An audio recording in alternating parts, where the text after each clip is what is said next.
2, 1. And we are recording. Welcome to the 12th episode of the Bolo Pascual show. And today, I always say this, but today we have a very special guest. We have Aliana Bantolo. Just a brief background, she was my org mate in University of Santo Tomas, Tomas and Debaters Council. And she is also one of the first people who got to introduce a feminist organization in the University of Santo Tomas. She's one of the founders of it, and I just really respect her as an individual. And Aliana, I'd just like you to introduce yourself to the audience we have. So hi everyone, and Bolo, thank you for having me. Thank you for the human interaction. The pandemic has been really hard for everyone, and I really value these small time together. And so just to introduce myself, I'm Aliana Bantolo. I'm currently a third year law student in the Ateneo Law School. So I guess that's it. That's how I want to be known. Mm-hmm. Awesome, and let's just dive into it. Let's talk about law school. Um, so I think we're batchmates, I guess. Are you in incoming third year in terms of like, not in terms of the units and stuff, but like, are you incoming third year? Is this going to be your official fifth sem upcoming? It's my fifth sem. Mm-hmm. And how do you like it so far? How do you like law school so far? I think I'm one of those students um who's really predisposed to enter the legal field. That's why when people ask me how law school is, I always tell them that it's really fun and it's really exciting because aside from the skills that I obtained through my degree in legal management in UST, I feel like my personality is really fit for law school in the sense that I like talking to people, I like writing, I like research. So law school has been very uh, it's fun. It's been fun. It's been fun for me. And I don't think I'm alone with this kind of mindset. I'm in law school, I'm surrounded by my friends who like we have our differences, but at the end of the day, we all have the same goal of becoming lawyers in the end. And um, we're just enjoying the Mm-hmm. whole adventure. So Okay, it has been excellent. I want to share my point of view about law school, and I'm currently not enjoying it. Um, I'm dreading the experience of it. Like I just see it as a practical goal, and I think it's an opportunity that I shouldn't waste and something that I ought to be thankful for. I just Yeah. have so many criticisms about the teaching methodologies of law school. And one thing that I'd like to share is that I think the current Philippine law school education system is good, but it's good for people who were born in the 1960s to the 1970s, where we still don't have tools that memorize for us. And I just feel, and please feel free to disagree with me on this, and let's have a healthy discourse or debate about it, is that this law school adds a premium on memorization. So this is the scenario I'd say, that someone could spend 10 hours studying the codal, like the civil code, and would get a high score during recitation by memorizing it and knowing how to regurgitate the provisions, compared to, let's say, a 12-year-old that would be asked the same question, like what is Article 3 of the Civil Code? And that 12-year-old like checks the internet, and I think it produces the same outcome. But the difference is that this like A plus student spent 10 hours memorizing so that they could regurgitate something during recitation, compared to someone from Gen Z who could derive that who could answer that question by using the technology. And that's my criticism. Like someone will have a better grade and will be considered as a good student if that person memorized things and regurgitated things word per word. And lastly, I would say that the things that we are graded on in law school in general, like recitations and exams on the things that you have to memorize, is not reflective of real life. Like in real life, you are not expected to memorize these things. You are expected to use your laptop. You are expected to use your phone in order to aid you to do law school stuff. And I just think that many of the requirements and many of the things that they ask you to do is just not reflective of what lawyers will do in real life. And that's my main criticism about our law school system today. Yeah, I'd love to hear your thoughts. Yeah, well, I do think that those are valid thoughts to have. It's just that when you're finally in practice, all those provisions that you memorized, they're going to come in handy if you know that if they're already at the tip of your tongue. So I think in practice, all the training that we had in law school are just there to serve as like maybe to help us form habits that are going to help our clients, the Mhm. people that we're going to defend at the end of the day. It's supposed to benefit them. And while I agree that the exams and the grading system in law school do put a premium on memorization, I think it's I think it's still justified at the end of the day. And I think that whatever issue that you, Bolo, have Mhm. on like that aspect of law school, I think it could be easily addressed if only you have a different perspective of the legal education that we have. Because, well, my grades aren't that excellent. They're not that stellar. I'm not in the dean's list of my school, but I still feel that I'm a good law student because I took my subjects seriously. I listened to my professors. Whenever I'm expected to do a written output, I do my best. So I have a different perspective of the legal education system. I don't see it as grade oriented, although it is.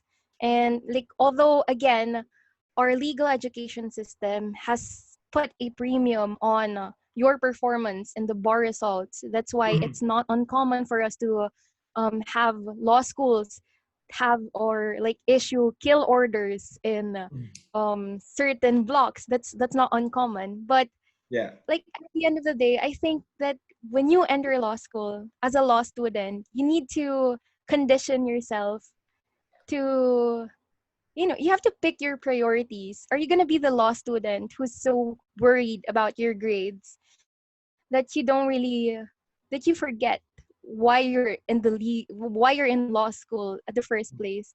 Because I didn't enter it to like graduate with honors. I entered it because I wanted to understand our laws, Mm. and I wanted to maximize my understanding of those laws so that when I'm finally in court defending someone or prosecuting someone, I have the full knowledge of like I have a full knowledge of the law enabling me to perform effectively. So like while I do agree with all the thoughts that or with all the issues that you raised in law school, I think that those inherent flaws are still needed in order for us to like develop competent legal Mm. professionals that clients and people who need defending um, would be able to receive due process of the law, for having a competent legal counsel. That's Mm. something that you take away if you remove the whole memory work aspect of law school. So it is an issue, but it can become a non-issue if you Mm. have a different perspective of law Yeah. school. Because that's I agree with you, but only to a certain extent. Mm. I still value the toxicity that's inherent to law school. Got it. So What I hear from you is that you like to be responsible for how you perceive and how you experience the education that you get. And I think that is something that maybe I could mimic as well. Like, yeah, it sucks, but it still gives me upgrades with how I can handle things as a lawyer, or like as a normal citizen. It still gives me like added insights, and I just get smarter and I just get better. So I do agree with you on that. Another thing that I like, another criticism that I have, and then after this one, I'd love to know what kind of improvements do you see we can have moving forward about our law school education system? Because like that we I don't think that it's perfect, right? And like there are parts where we can improve stuff. And Definitely. so let's go to that topic, but let's first talk about what I think about law schools are focusing about their students passing the bar. And I think the field of law is broader than making lawyers, than being lawyer factories and passing the bar. That's my criticism. Because I think there could be a lot of like people who come from law schools who create great NGOs that create a positive impact, or they can be like the most amazing clerks of courts, or they could be like the most amazing civil servants who just really know these processes about like administrative complaints and all that stuff. When lawyers are too busy in courts and all that stuff. And one of my main criticisms is that law school is focused on passing the bar compared to what can we do with the law right now, given the knowledge. Even if we still don't have that title, how can we use the laws in order for us to have a better active citizenry that engages with the government? So that's my criticism. And with that, I'd love to segue to the conversation of if there are improvements in law school, like moving forward, because I think education does evolve to become better. What would it be? I'd love to know your insights about how we can make it better, or how do we improve the law education system.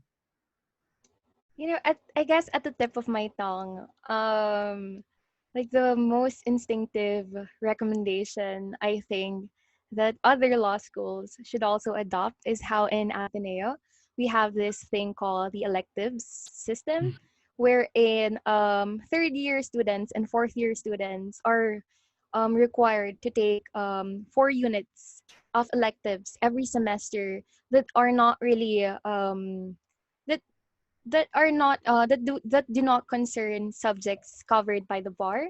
Like for example, I'm taking intellectual property this semester. It's my first elective for this semester because yeah, I'm entering as a third year student. It's not something that I'm gonna find in the bar, but it's something that I think will give me an advantage in the long run. Like in Ateneo, we also have an elective on corporate governance, and there's also this course on how you can be a better civil servant. And these are the subjects that I don't think other law schools have in their curriculum, or that the students I'm not even sure if do you guys in UST have internships? Is it required? Yeah, we're required at the end of our third Oh, year. okay. Oh yeah, yeah, and it's also been required by the education board, I think. Mhm. So internships also, aside from having electives, if that's not feasible in other law schools, I think putting a premium on the internship and Mhm. really um, instituting systems to make sure that these electives are really giving the law students the kind of experience they'd need moving forward in their legal careers. I think it's really important that I'm not sure if the legal education board is doing this, but like it's really important that there's a standard to what these internships should be giving students. Mhm. So I guess moving forward, it would really be beneficial, um, for our legal system here in the Philippines if we shift the focus from the bar to the and explore other opportunities for Mhm. students. And in the Ateneo, there's really no pressure from us to like take the bar. Although, I mean, for the students, like it's expected for students Mm-hmm. to take the bar after you take law school, but no one's really. I mean, there's no social pressure for us to like take the bar, because at the end of the day, you can use your legal education for your family businesses, or like, like what you said, like if you Mm-hmm. want to start up an NGO, or if you want to work for an NGO, an international organization and whatnot, you're free to do all those things. And maybe the problem why a lot of people don't know that is because they're not really exposed to those opportunities. And I don't know, but in my school, I know I'm aware. I Mm-hmm. know that I can opt not to take the bar. I don't know with other schools. So maybe it's an awareness issue. So maybe like um yeah, maybe there should be an awareness campaign on that aspect. Mm-hmm. But I don't think that there's a shortage of like opportunities for those who either did not take the bar or did not pass the bar. So I guess, like, did that answer the question? Like, Yeah, yeah, I think it I said does. that. Like, it does answer the question. Like, um, have subjects and take subjects that you think interests you, and yeah, it does make sense. And also take real life opportunities like internships. I would also, I have two things, and I think it also echoes what you said. For me, I think an improvement moving forward in our law education system is to make us write more than Oh, I yeah, think definitely. lawyers write every day if they have like clients. And I feel like there's such a lack of writing exercises. I know I could do it myself, but I also want to be graded by how well I do memorandums compared to how much I memorize provisions. You Um, know, and like when we had our online learning classes over the quarantine, that's actually something that my professors in law school did. Like instead that's of awesome. testing, for finals, instead of like giving us the typical multiple choice questions or like the typical essays, they Mhm. actually gave us a long period of time. Like sometimes it took 2 days. So like they required us to produce memorials or like a legal policy which we could like send certain government agencies. They like my professors, knowing that like having the traditional exams that we usually had when we had on-site classes weren't going to be effective in the online learning setting. They changed how they tested us, and I think it's really effective when you make your students write these long ass papers, because Mhm. when you write something, when you like analyze something, when you do research on a topic and figure out the answer yourself, it really sticks in your head. And Yeah. that's the best way for you to really like test your students like critical thinking skills and whether they really understood the subject. So Mhm. I agree with you on that. Like we really do need more opportunities to develop the way that we write, especially Yeah. since the bread and butter of a lawyer is writing. You write Mhm. memos. Yeah. So Yeah. Like I we agree write with you on that. memorials and pleadings. And Yeah. so I want to be graded by how I write, not by how I regurgitate things. And that's just my main criticism with how I'm graded in law school, right? Because some of us will get like top scores and stuff without even knowing how to write, but we just know how the professor asks questions and what kind of questions Yeah. they ask and how do they want it to be written, but not necessarily the freaking service that we do, which is making these pleadings and memorials. But secondly, for me, I think another thing, like something similar to internships, I think law schools for me ought to put a premium on taking action even without a law degree. So, for example, maybe the school getting to recognize the contributions you've done for a lobby group, trying to go to the Senate and congressmen, and this is the open letter I drafted to our legislators. I think that is something that would would definitely be baller. Or for example, law schools encouraging joining NGOs and like informing people about human rights and like the and civic duties and like civil rights of individuals. I think there also ought to be a premium because at the end of the day, the bar examinations is like the most competitive and arguably the most hardest government regulatory examination Yeah. we have, right? And the truth is, not everybody who finishes their law degrees will become a lawyer. But I don't think becoming a lawyer is the measure whether someone is a good student or not, or someone is a good person abiding by the laws of the country. I think the measurement for me is the kind of impact you can make with society based on the legal knowledge that you have and based on the actions that you can take with the legal knowledge that you have. So yeah, kind of similar in terms of like internships, like be out there in the real world, and regardless of your title, making students know that you can make an impact in the field regardless whether or not you're part of the IBP. So that's my take on it. I don't think anyone would disagree with what you said. And like anyone who would disagree, I think, have a pretty traditional idea, like a traditional and outdated idea of what the legal profession is. Because, Mhm. like even our Supreme Court has a very low bar of what constitutes the practice of law, right?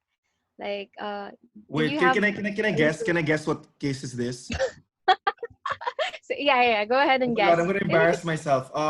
It's uh, I can't. Monsod, yeah, Cayetano versus Monsod. Cayetano versus Monsod. See, I got it. I got it. You hear that, prof? Yeah.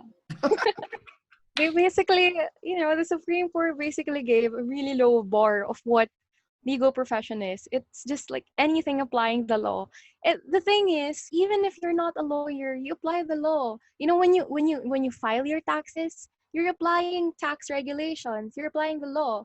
So I don't know, like it's so odd. And we're not even talking about like the medical profession, for example, where the standard is higher. But I I don't I don't know if anyone still has the same views that you like that's contrary to what you said a Hmm. while ago.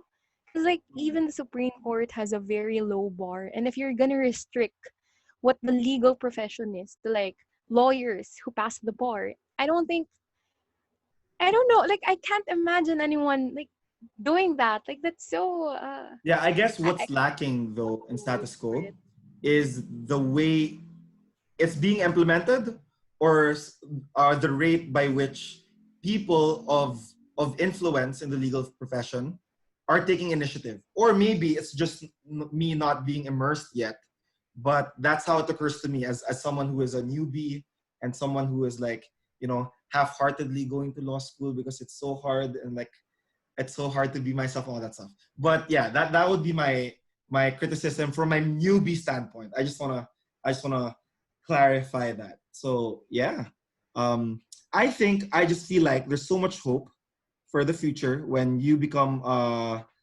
person of authority and influence in the legal profession. I'm really excited for that when we have Aliana Bantolo calling shots for law schools in different institutions. Sorry, I'm bola, no bola. Um, yeah. Now I just feel that. How do we segue to this? Because just transparency to the audience. As law students and people of discourse and people fulfilling our civic duties and emphasizing our civil rights as citizens, we'd like to talk about the current laws being implemented or current laws that are passed in society. And the elephant in the room is The Anti-Terror Act. the Yeah, are we Anti-Terror talking Act about of that? 2020. And yeah, we let's talk about that. Let's talk. I think it's one of our duties as law students to Yeah, I agree. I agree with discourse. you on that.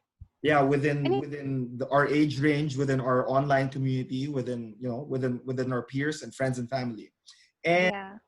um we could trade answers. We could trade answers. But my question that I prepared here is, what are the possible implications and effects of this newly signed law for students like you? Would I could share first and then you could share next.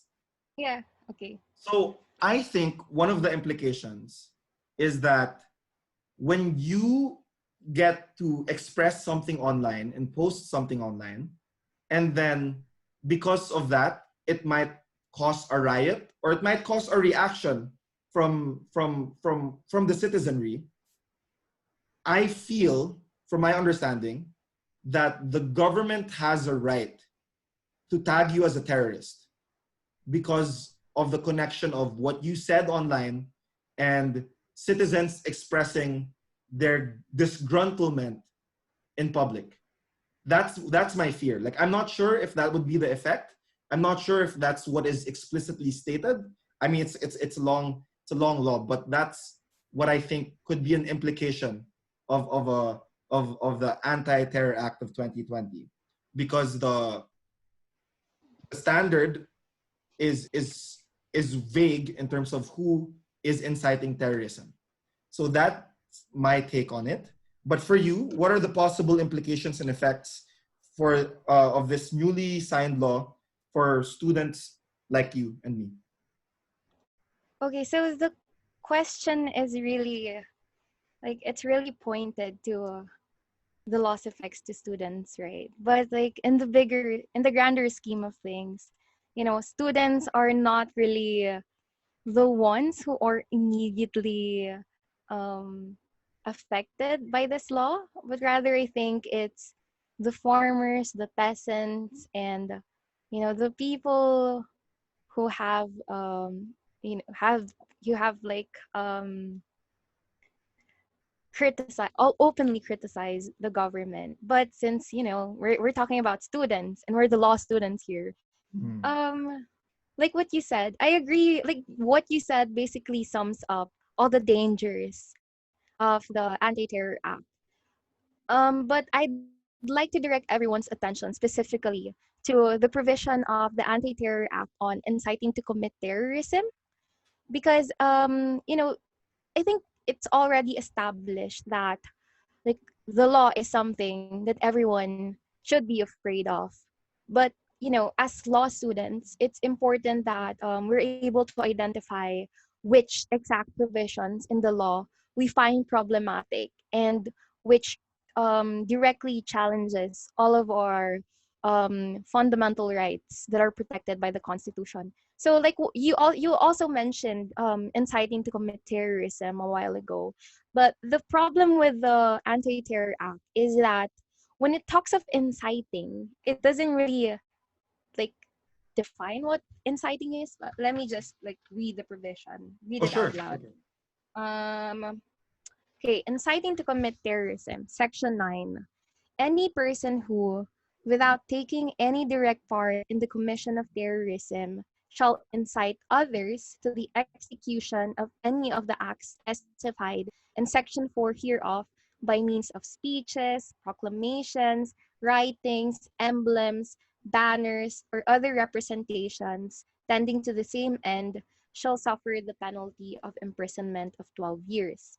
So although it does list the ways that you can commit inciting to commit terrorism, the problem is it doesn't really say whether the mere tendency of something, of one of your acts, the tendency of one of your acts causing another person to commit terrorism already constitutes this crime. Like it's so broad. So it Mm. could cover your simple act of uploading a Facebook status. Like I think I already mentioned this in one of my commentaries online. The example I gave was that of critical infrastructures in the Like Philippines PLDT. right now. Yeah, like Like saying, I PLDT. hate you, PLDT. You suck. And I will. Yeah, if you saw Next. that, Mm-hmm. yeah, if you said that, and there are multiple scenarios that could Mm. happen here, right? If you said that, you posted a Facebook status Or saying, a "I tweet. hate you, PLDT. I'm paying so much, and you're giving me this lousy service."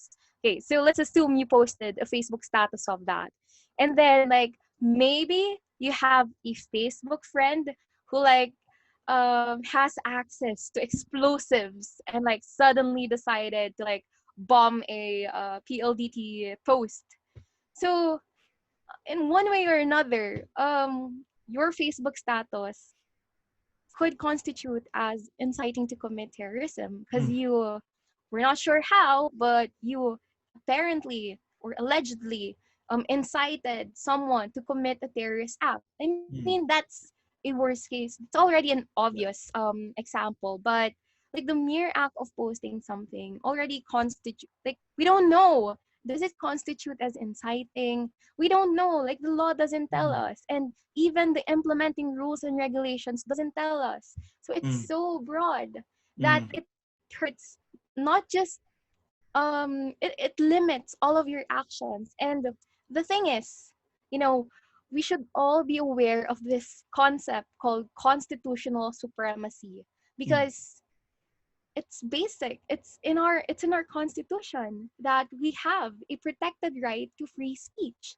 Mm. And the fact that our free speech is limited by like the fear of the possibility that you might be accused of, inciting or inspiring someone to commit terrorism, that's already a prior restraint on your fundamental freedoms. So Mm. as law students, or as students, we should be aware and knowledgeable that we have constitutional rights that are Mm. being challenged by this, whatever you call it. It's Mm. a really broad and vague law at the end of So, the day. so for the non-law students, what would you say they should pay attention to and search online? Article 3, Bill of Rights. Oh, yeah. So yeah, I think yeah that I really think that is true, and thank you so much for explaining it so clearly. Um, and here's a follow-up question: is that so for students like us, or for students like you, how do you feel knowing that this law is currently in effect? How do you feel about it? Um, I can go first, and I would say that I've been producing content online that is critical of the government, from different ways, like from satire, from just really getting pissed off and using like curse words on my tweets because of my frustration, which I still think is within the bounds of my right as a citizen. And also, like, I also talk about it diplomatically, but still highly critical of our government, because I think that's just part of not only my right, but also part of my civic duties as an individual and as a citizen. And how I feel about it is, well, number one, I think I'm still a small content creator, and like I'm not a person of interest, well, at least yet. And I think that's fine. But I just feel like that the government has control over me, where they could just reframe my content and say that that's an act, and I just feel that that's totally unfair, and I can get detained for 14 to 24 days without prompt delivery. So even if like I didn't do anything wrong and it was just within my constitutional rights of free speech, I can still suffer the punishment of being detained for 14 to 24 days and with just a notice to the court, which I think is highly unfair and takes away my protections to due process. And that's what I feel about it. How I'm about that? sorry, don't you have 10,000 followers on TikTok by now? Yeah, but that's like nothing compared to like people who have like 100,000 or 20,000 or like a million. So I think there's like way more people who are more popular than me, even if I have 10,000 followers on TikTok. I think that's still a small part compared to the whole social media influencer arena. So yeah, okay. So let's go back to what you said a while ago. So those are real fears that like anyone, like any content, like in this day and age, we're all content creators. So like everyone is really, being targeted by this law. Well, not really targeted. That's why. Okay, so this is a bit off topic. It's still on topic, but my biggest frustration with the criticisms towards the law is that it doesn't really direct the attention to like the people who were really disadvantaged by the law. While I do believe that students and content creators online are really placed at a really problematic position because of the law, where the chilling effect of the law is so prevalent.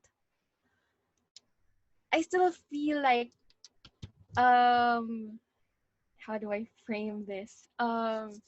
So we should talk more about the people Mm. that are On the ground, on the yeah, grassroots. the people on the grassroots, Mhm. basically. But like I agree with everything that you said. Every content creator should be afraid, and that's also the same sentiments that I share. So that's why just a brief background, I guess. Like when I learned that the Human Security Act was about to be amended, I actually was happy because I wrote a thesis on it and When you I were in came to college, the right? conclusion. Oh, yeah, what? Sorry? When you were in Pardon? college, you wrote a thesis Oh on it. yeah, when I was in college, I wrote a thesis on it, and I came to the conclusion that the Human Security Act is indeed considered as a weak law, like a toothless law, Mm-hmm. basically. But most of the investigators who used it to like prosecute alleged terrorists. So when I learned that the Anti-Terror Act was coming into fruition, I was a bit um fine with it. But Mm-hmm. when I read the provisions of the bill, that's when I started to worry because it's so open to interpretation that like anyone who like the government could uh, like anyone who the government suddenly wanted to prosecute can fall under the umbrella of the law. So it's so scary and it's so terrifying that the calls to junk the entirety of the bill are like I feel like they're justified at the end of the day, and that everyone should support like the junking of the bill and the petitions to like scrap the bill altogether. It's to scrap the law altogether. It's not a bill anymore. Mm-hmm. So okay, going back, what was the question again? I felt like I Yeah, no, like what, how do you sorry. feel knowing that this is already in effect? So knowing that it's already in effect, I'm definitely afraid, especially the hashtag oust Duterte that's like always Mm. trending whenever Mm-hmm. Duterte is like doing his late night talk shows. Mm-hmm. If for being honest, like it's not even. Oh, never mind. So anyway, so even those hashtag oust Duterte, like those could also be construed as inciting to commit terrorism. So I mean, that's how I personally like that's how I see it. Like Mm-hmm. this government has a tendency to like construe penal laws negatively. We have this, I think since you've also had constitutional law, right? Yeah. So we are aware that the accused have certain rights, and that Mm-hmm. is to be presumed innocent until proven guilty, right? And Yeah. whenever laws are ambiguous, the basic rules of statutory construction requires us to interpret penal laws favorably to the accused. But we don't see that happening. Aside from the Anti-Terror Act, we also have our libel laws. We Mm-hmm. also have, I think this was a case in UST involving Yordine, I guess. Like someone, I'm not sure who, but Yordine filed an unjust vexation case against like a person. I don't really know the facts of the case, but our laws, like ordinarily like, in general circumstances, there's this expectation that penal laws that are ambiguous should be interpreted in favor of the accused, but we Mhm. of the accused, sorry. But we don't see that happening. Like, and then we have the Anti-Terror Act, so you expect that the courts who have like they've had a history of applying the laws of applying vague laws negatively against the accused. Do you honestly expect that this Anti-Terror Act, like, that there are enough and sufficient, like, guideposts or safeguards that are in place in the law that will stop courts from interpreting it this way?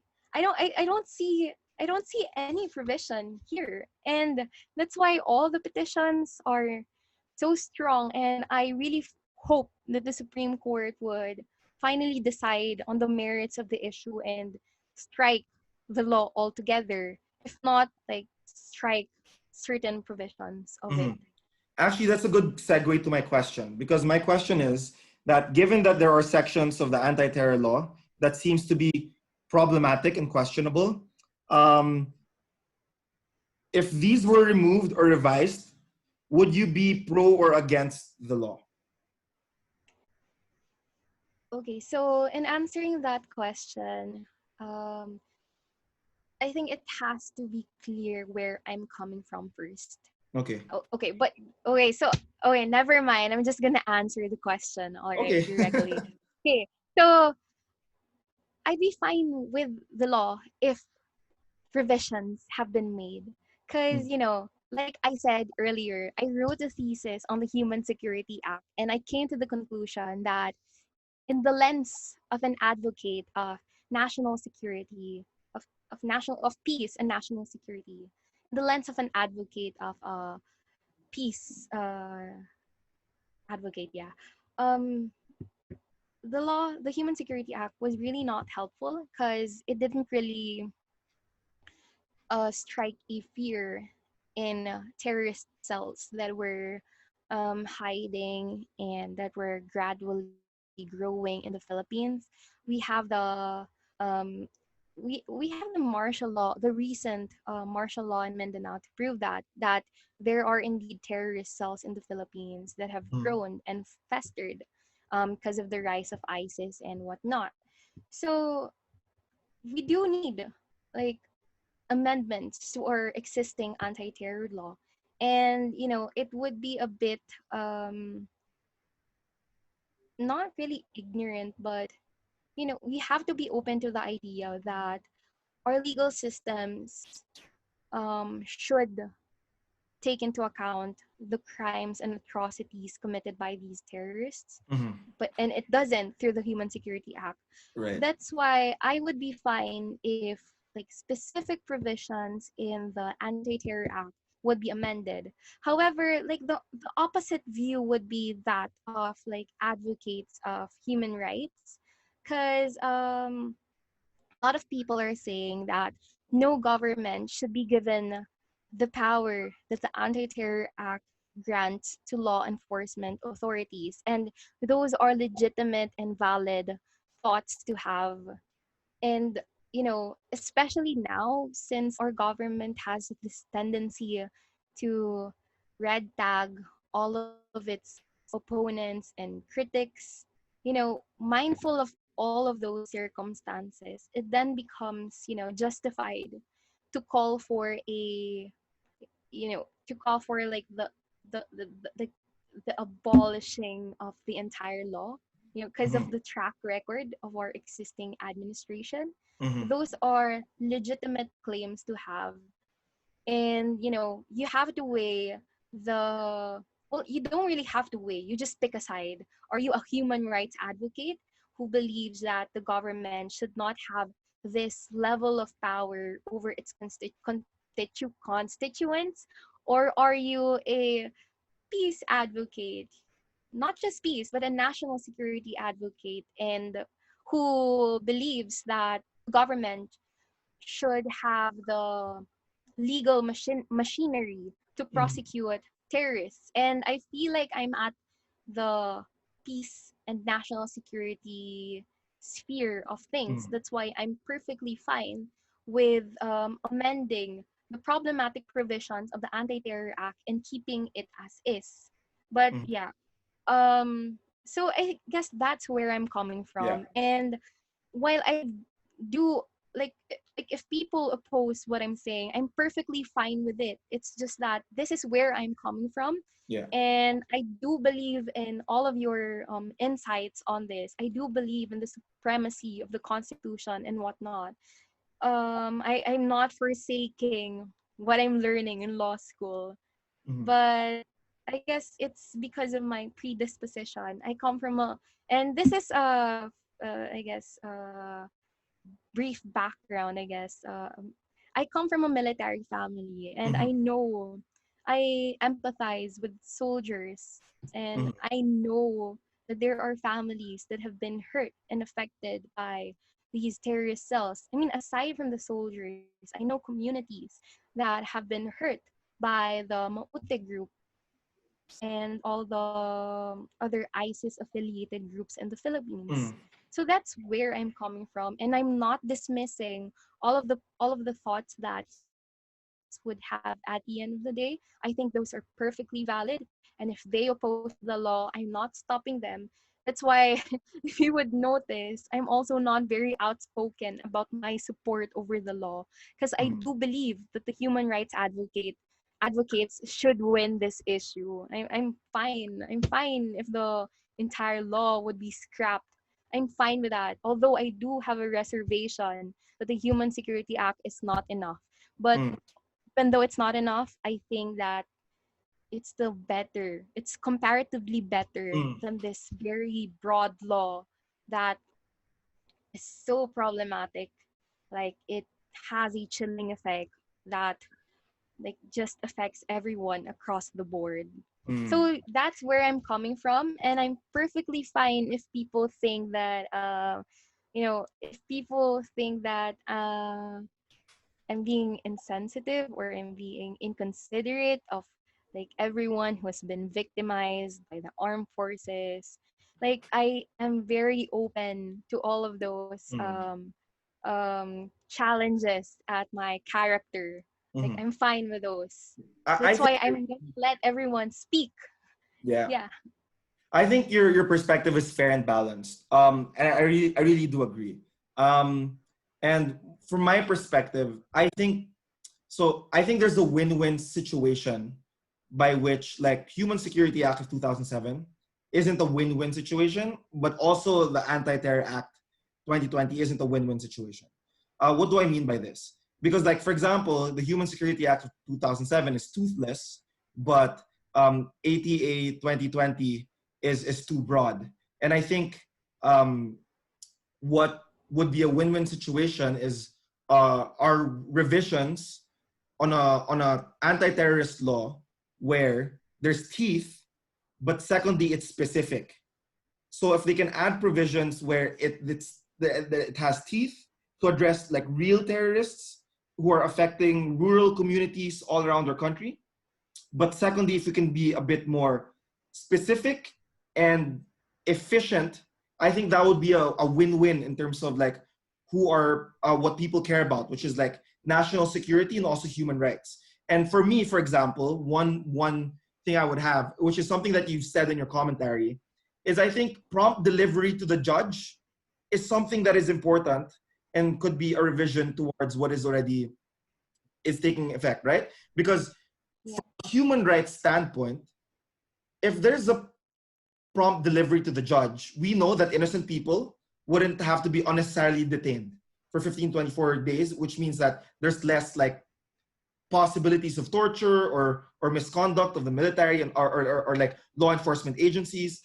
But at the same time, I think it also helps national security because it lessens the weight towards the law enforcement agents because they don't have to detain innocent individuals for 14 to 24 days, meaning it won't take much space anymore it gives less responsibility or lesser weight to those people who are enforcing that particular law.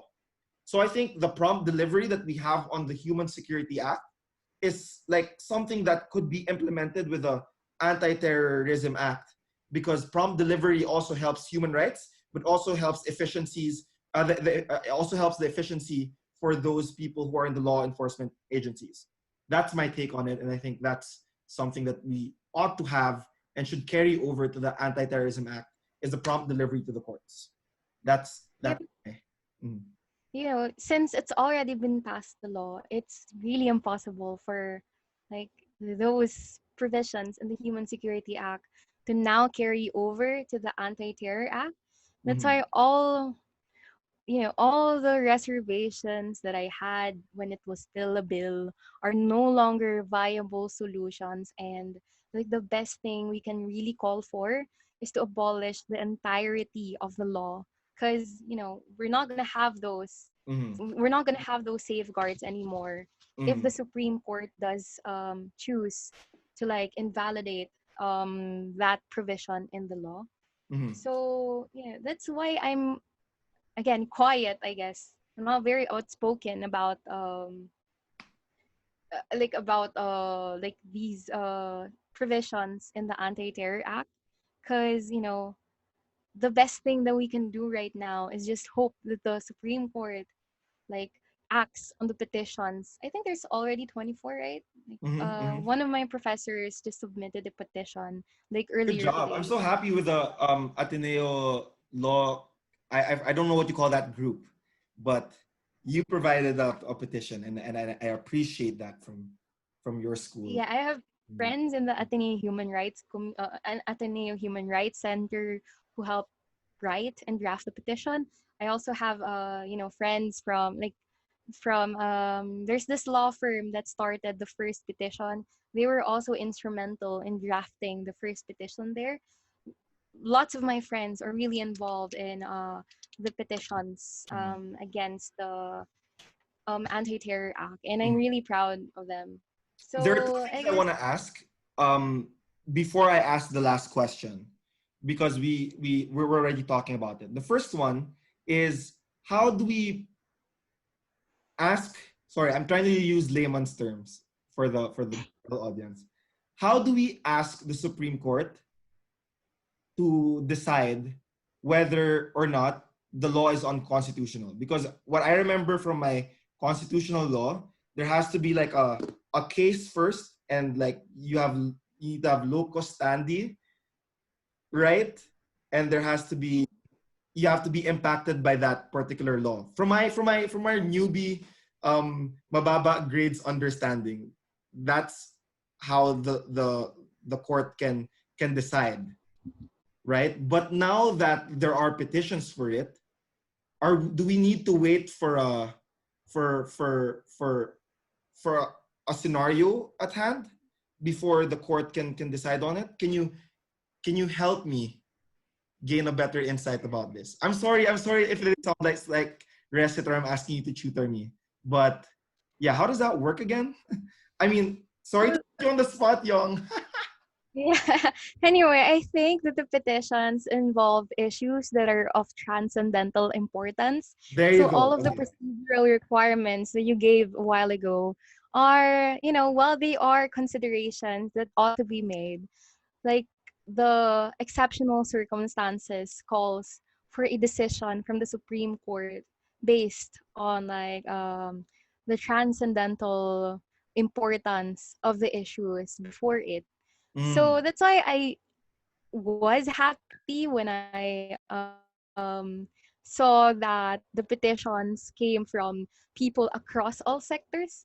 Like there's one of my professors submitted a petition representing indigenous communities, and there's also this petition by the DLSU Debate Society and mm. their local government. They Shout also out to filed LSDS.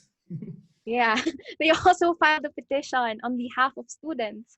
I That's why I was happy, I guess, with the whole multi-sectoral petitions that came about recently.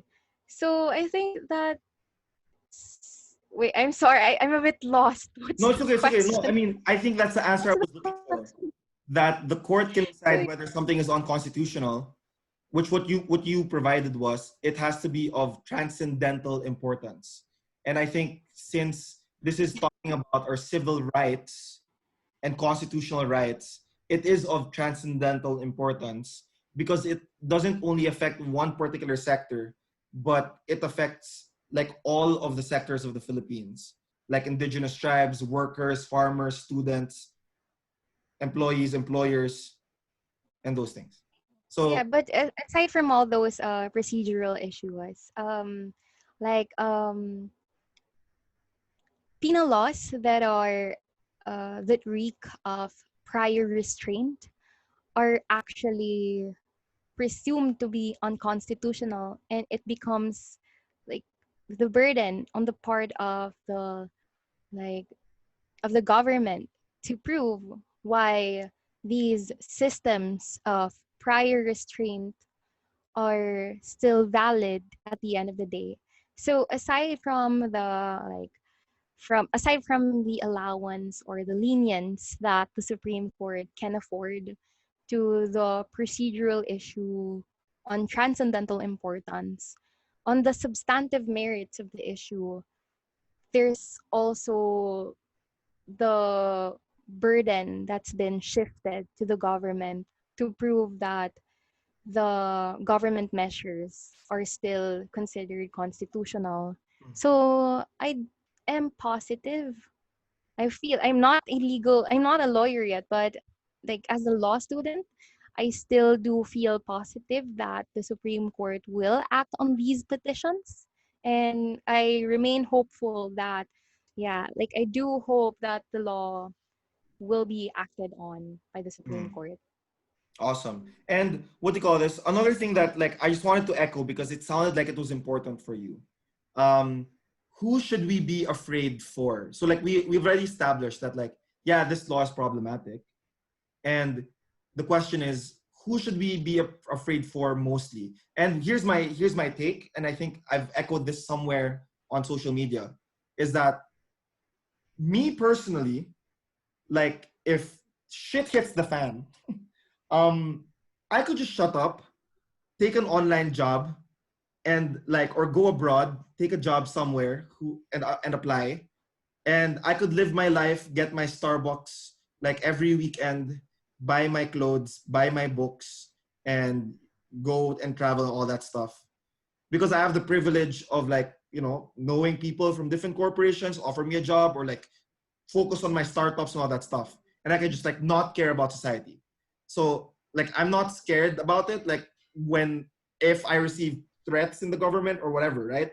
Because there's just like an alternative to live another life that is not um that doesn't require me to participate and interact with the government or with the public sector.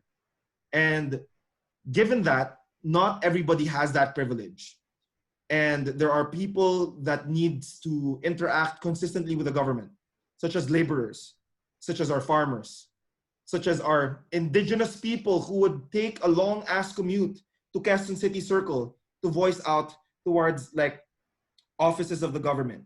And for me, my answer is yeah, we gotta be afraid. If we're not afraid for ourselves, because we have the privilege, we have wealth, we have technology, we have so much alternatives, we gotta be afraid for our brethren. What's the non-patriarchal term for brethren? To our brothers and sisters who have less privileges in society, and have no alternatives except to engage with the government. And I think it's going to be so convenient for the government to just tag them as people who are against the government and who wants to destroy the government because they are disgruntled, and they are poor and they have lesser access to knowing their rights and how they can use the laws to defend themselves. So I think that's who we should be afraid for. How about you? I think you already said it perfectly. Like Mhm. all the discourse on the criticisms towards the Anti Terror Act should be shifted to the people who are really challenged by it. And instead of asking ourselves, why should we be afraid of the law? Like you said it perfectly. We should ask ourselves, who should we be afraid for? And, aside from that, also, if we talk about the circumstances in the Philippines where red tagging is prevalent and where a lot of organizations have been labeled as communist fronts and whatnot, I think the law then also affects students, some students in that sense, wherein these students who are so enlightened and like they are educated enough to see that there's something wrong um, with our government, they're directly hurt by these laws. And so I think it also has to there also should be a discussion on who this law is really targeting at the end of the day, because it appears that it's not really the terrorists that they're going after, but Mm. rather they're going against the like stabilization efforts that, or maybe the counterinsurgency efforts in in the Philippines. And like it also has to be clear that counterterrorism should not be equated with counterinsurgency, although there are intersections in But there are these distinctions separate that is efforts. worth to be noted.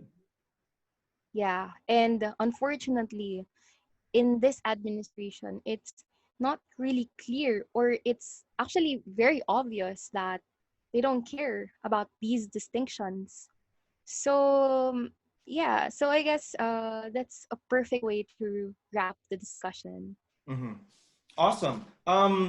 Well, we're overboard because I really enjoyed having this fair and balanced discourse with you. Because I really loved how you explain things from from different perspectives, and I think people who uh, would listen to this fully would really derive so much value from it. Um, and maybe like just like an ending part, a concluding part would be um, what's next for Aliana Bantolo, and what is something that you'd like to share in terms of advocate for about just necessarily just about your life and what's next for you and where can we find you? No, I'm still a law student, so I really, I'm, I haven't really been involved in a lot of issues recently because I've been busy with books. But my friends in school are a constant reminder to me that it's not really enough for us law students to just study the law. Mm, Like it's not enough that we bury ourselves in these law books and these reading materials, because you may be competent, but who are you even studying for? And mm. I guess it's it should just you know wait, I'm really I'm really messing up here. No, that's But fine. Let me summarize for a while. Like it's yeah, good that we study, but if we only like study with our law books, it doesn't really apply to practice.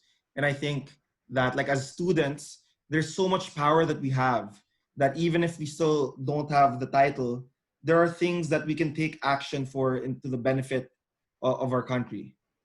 And that's with getting involved with healthy discourse, promoting awareness, all those things.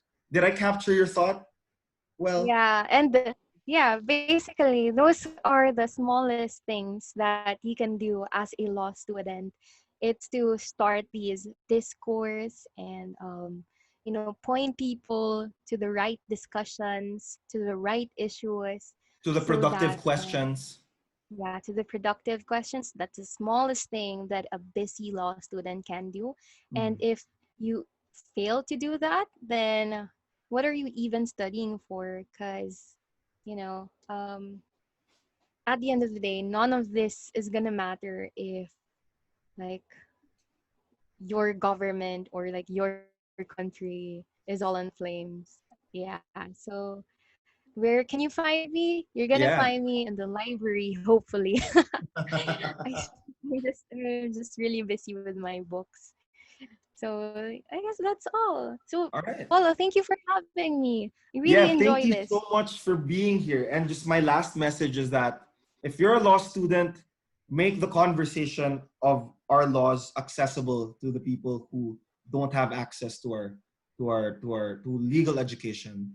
And if you are not a law student, I just want to let you know that you have every right to talk about our laws based of on your own understanding and pursue that knowledge by talking to people who are lawyers and talking to people who are experts and authors. But even if you're not a lawyer yet, you have every right to engage yourself in discourse about the laws. And that's just what I want to say. And with that, thank you so much, Yong, for being here. You've been an amazing guest. And good luck uh, on your studies. So with that, see ya.